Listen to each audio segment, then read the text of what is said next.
Pemirsa, musim kemarau panjang memberi dampak buruk bagi sumber air baku PDAM Makassar.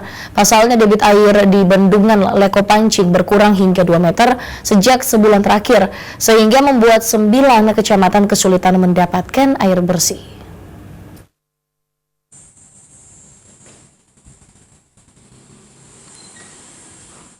Sumber air baku PDAM Kota Makassar diperoleh dari Kabupaten Maros, Makassar, dan Kabupaten Goa.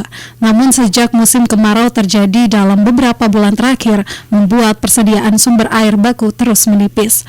Salah satu sumber air baku yang menipis yakni Bendungan Leko Pancing yang terletak di Kabupaten Maros.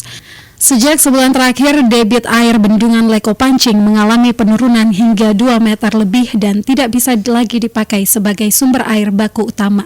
Humas PDAM Makassar Muhammad Idris Tahir mengatakan pihaknya saat ini mengambil air dari Sungai Telo dan Moncongloe Maros sebagai tambahan suplai air baku untuk menutupi sumber air dari Leko Pancing Maros. Alternatif pengambilan air baku kita ambil di Sungai Telo di daerah Moncongloe Maros yang merupakan air buangan dari Bendung Bili-Bili Goa.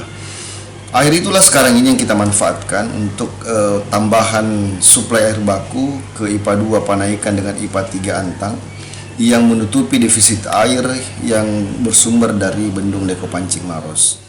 Akibat dari penurunan debit air selama musim kemarau, masyarakat yang ada di 9 kecamatan Kota Makassar kesulitan mendapatkan air bersih.